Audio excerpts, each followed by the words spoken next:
ಶಾಸಕರಿಗೆ ಇಡಿ big shock ಕೊಟ್ಟಿದೆ. ಶಾಸಕ ಬಿ ನಾಗೇಂದ್ರ, ಸಂಸದ ಇ ತುಕಾರಾಂ, ಶಾಸಕ ಕಂಪ್ಲಿ ಗಣೇಶ್, ಶಾಸಕ ನಾರಾ ಭರತ್ ರೆಡ್ಡಿ ಎಲ್ಲರ ಮನೆಗಳ ಮೇಲೂ ಕೂಡ ಇಡಿ ದಾಳಿಯಾಗಿದೆ.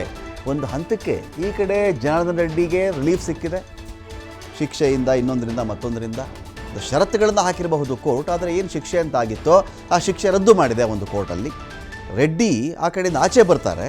ಈ ಕಡೆ ಅದೇ ಭಾಗದ ಬಳ್ಳಾರಿ ಭಾಗದ ಕಾಂಗ್ರೆಸ್ ಶಾಸಕರು, ಸಂಸದರು ಇವರೆಲ್ಲ ಇದ್ದಾರಲ್ಲ, ಇವರೆಲ್ಲರಿಗೂ ಇಡಿ ಒಂದು ಕಡೆ ಚುರುಕು ಮುಟ್ಟಿಸ್ತಾ ಇದೆ. ಅಲ್ಲಿ ಕೂಡ್ಲಿಗಿ ಶಾಸಕ ಡಾಕ್ಟರ್ NT ಶ್ರೀನಿವಾಸ್, ಶಾಸಕ ನಾರಾ ಭರತ್ ರೆಡ್ಡಿ, ಶಾಸಕ ಕಂಪ್ಲಿ ಗಣೇಶ್, MP ಇ ತುಕಾರಾಂ, ಶಾಸಕ ಬಿ ನಾಗೇಂದ್ರ, ಇಷ್ಟು ಜನಗಳ ಮನೆ ಆಫೀಸ್ಗಳ ಮೇಲೆ ಇಡಿ ರೇಡ್ ಆಗಿರೋದಿಲ್ಲಿ.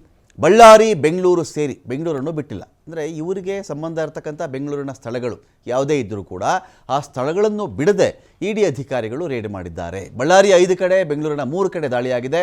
ವಾಲ್ಮೀಕಿ ನಿಗಮದ ಹಣವನ್ನು ಎಲೆಕ್ಷನ್ನಲ್ಲಿ ಬಳಸಿದಂಥ ಆರೋಪ ಇವರುಗಳ ಮೇಲಿದೆ. 2024ರ ಲೋಕಸಭಾ ಚುನಾವಣೆಯಲ್ಲಿ ಹಣ ಹಂಚಿಕೆ ಆರೋಪ ಇದೆ. ಮಾಹಿತಿ ಆಧಾರದ ಮೇಲೆ ದಾಳಿ ನಡೆಸಿದೆ ಇಡಿ. ಇದೀಗ ಪರಿಶೀಲನೆ ಮಾಡಿದೆ.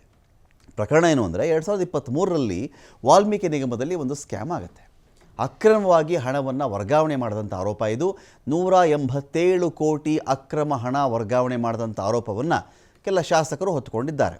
ಬ್ಯಾಂಕ್ ಖಾತೆಯನ್ನೇ ನಕಲಿ ಮಾಡಿ ನಕಲಿ ಬ್ಯಾಂಕ್ ಖಾತೆ ಸೃಷ್ಟಿ ಮಾಡಿ ಹಣ ವರ್ಗಾವಣೆ ಮಾಡಿರ್ತಕ್ಕಂಥ ಆರೋಪ ಇದೆ.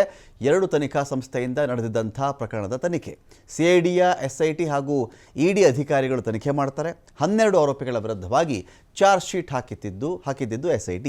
ಕೇಸ್ ಸಂಬಂಧವಾಗಿ ನಾಗೇಂದ್ರ ಅವರನ್ನು ಇಡಿ ಅರೆಸ್ಟ್ ಮಾಡುತ್ತೆ. ಮನೆ ಮೇಲೆ ದಾಳಿ ನಡೆಸಿ ಅರೆಸ್ಟ್ ಮಾಡಿದ್ದದ್ದು ಇಡಿ. ಇನ್ನು 20ಕ್ಕಿಂತ ಹೆಚ್ಚಿನ ಕಡೆಯಲ್ಲಿ ದಾಳಿ ನಡೆಸಿ ಪರಿಶೀಲನೆ ಮಾಡಿತ್ತು ಇಡಿ. ಇಡಿಯಿಂದನೂ ಕೂಡ ಚಾರ್ಜ್ ಶೀಟ್ ಸಲ್ಲಿಕೆ ಆಗಿತ್ತು. 187 ಕೋಟಿ ಅಕ್ರಮ ಹಣ ವರ್ಗಾವಣೆ ಸಂಬಂಧವಾಗಿ ಚಾರ್ಜ್ ಶೀಟ್ ಹಾಕಲಾಗಿತ್ತು. ತನಿಖೆ ವೇಳೆ ಲೋಕಸಭಾ ಎಲೆಕ್ಷನ್ ವಿಚಾರವಾಗಿ ಒಂದಷ್ಟು ಅಂಶ ಕೂಡ ಪತ್ತೆಯಾಗುತ್ತೆ. ತನಿಖೆಯ ಮುಂದುವರೆದ ಭಾಗವಾಗಿ ಮತ್ತೆ ಇಡಿ ದಾಳಿ ಮಾಡಿ ಪರಿಶೀಲನೆ ನಡೆಸಿದೆ. ಯಾರಿಗೂ ಕೂಡ ಈ ಒಂದು ಪ್ರದೇಶದಲ್ಲಿ ಹೊರಗೆ ಬಿಟ್ಟಲ್ಲ.